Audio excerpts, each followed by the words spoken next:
Hello, I'm so happy I got a hold of you. Welcome to another exciting episode of Lucious Showcase. I am Lucious T, and welcome to week 2 of Ninja Month. This week, we're taking a look at a game that's based off of a movie from the early 90s. And it's all about kids, and it's all about ninjas. So ready for a kickback experience? You already know what it is the title. Let's not waste any time. Let's check it out.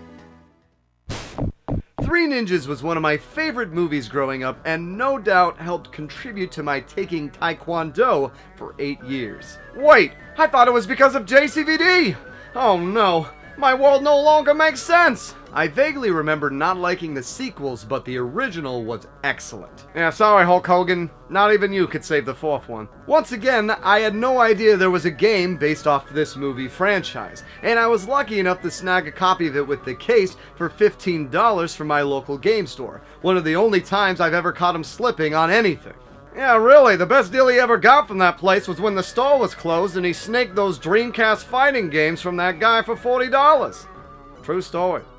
Unfortunately, this game is based off of the second movie and not the original, hence why the Kickback tagline didn't ring a bell with me. Anyways, doesn't get more ninja than this, let's dive in. There's a lot of games out there, some of which you've never even heard of. That's where I come in. I'm Lucious T. I've been playing games since the age of 2, and I have no life. This is retroactive. Three Ninjas Kickback is a side-scrolling action platformer. The game is broken down into 5 levels, though each level can be broken further down into 2 to 3 sections, some of which even had mid-level passwords. The game also has co-op as an option, though sadly I did not try it out for this review.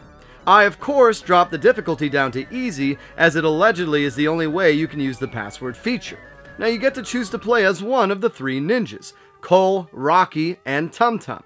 Cole is average size and average playability. Tum Tum is small and can fit through passages without needing to crouch. He also has no range. And Rocky is slower and bigger than the others, but his bow staff has excellent range and can make boss fights a joke. I played as all 3 and eventually settled on Rocky because his bow staff range was invaluable. Each character has 6 health and cannot be changed unless you use a password to continue or start a fresh game. Now after you continue 3 times, the game is over. Thank God for the password system, otherwise there was no way I was going to beat this schlock. I will say the game got better for me once I started playing as Rocky, but the early stages are painful, especially stage 2. Health is far and few between, and there is no immunity phase after you take damage. So if you fall on spikes, you will continue to take damage until you get off the spikes, which you rarely have time to do. Giant boulders come out of nowhere, water spouts from the ground, and enemy hit detection gives you no clue if you've made contact. There's no enemy knockback, though you don't have any either. But because of this, combat always feels a little unsatisfying. Projectiles also have a nasty habit of chasing you forever and don't despawn once you get far enough away. I'm looking at you, annoying ninja stars. I unfortunately found that, like True Lies, the best method to beating the game was to run through the levels and ignore enemies. Now, some stages will require you to accomplish secondary objectives, like freeing birds, busting target dummies, and collecting ninja gear. Now, a counter will show up on the bottom of the screen, letting you know how many you have left, and the nice thing is if you die, that tally remains the same. So you can suicide on the roof of the hospital, saving hostages, and die, and not need to do it again. Now the game gives you a generous amount of lives before you need to continue, so I will give it props for that as well. Level navigation just isn't fun.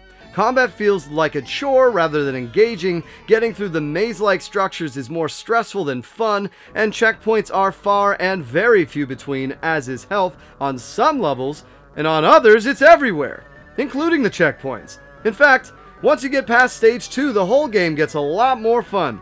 Though that may be because I decided to play as Rocky, who is basically Donatello in TMNT, aka everyone else sucks so bad that his gameplay is elevated.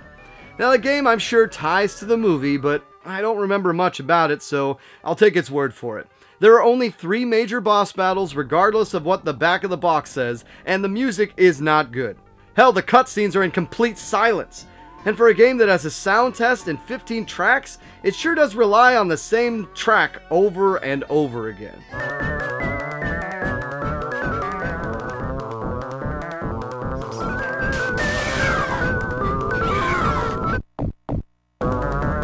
This isn't the worst game I've ever played, but it certainly is not one of the best. Time for some Lucious metrics. Game design.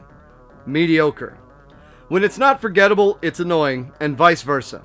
I appreciate having 3 unique characters, and I appreciate the co-op option. I like the way it breaks down the stages with a mini-game stage in between, where you get points and extra lives, but I don't like the uneven difficulty, the reliance on memorization, and the lack of fun. Playability. Awful. There is no hit detection at all. Everything hurts you. You have the ability to shoot daggers from your weapon if you get a blue backpack, but there is not a counter showing how many knives you get. You can get 2 types of bombs, gray and black. You drop the gray ones like turds and throw the black ones. Now, I much preferred the black bombs, but whichever bomb type you pick up will replace your current ones. Also like TMNT. There is no invulnerability phase either, so you can go from full life to dead very quickly. I will say I can't remember any death pits, so that is a plus. Cost of entry. Stay away. While it's not as overpriced as the Super Nintendo or Sega CD version, it does still go for $25 loose, which is about $20 too much in my opinion. Like Monster in My Pocket, I can see the co-op making it a worthy pickup, but unlike that game, the single player is not worth it. Storytelling. Letdown. There's no music in the cutscenes. Why? How is the grandpa from Tremors talking to me if he is kidnapped? What, the bad guy joins you at the end? I will say it was a nice touch on the final level that if you collect all the golden crystals you avoid the Indiana Jones escape sequence, though after failing that section the first time, I was a little bummed when I skipped it, not realizing that after I found all the crystals that's what it does. It feels like I technically didn't beat the game, but whatever. It's done. Three Ninjas Kickback fulfills its duty as a children's movie sequel tie-in video game. It's terrible. Taking all that into account from the perspective of a binge-playing game finisher, I give this my Lucious T recommendation of skip it. And there you have it. That's it for this week, guys. Thank you for joining me. Wow, what a disappointment this game was, which was made even more surprising because I went into this game with no expectations. So yeah, I'm sure the co-op mode is decent, but the whole game is really a train wreck on a lot of different levels. It's playable, but that's about the best thing I can say about it. So yeah, guys, let me know if you've ever played Three Ninjas Kickback. Let me know if the Super Nintendo or Sega CD version are better.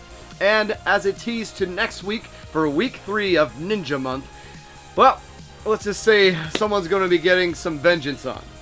Yeah.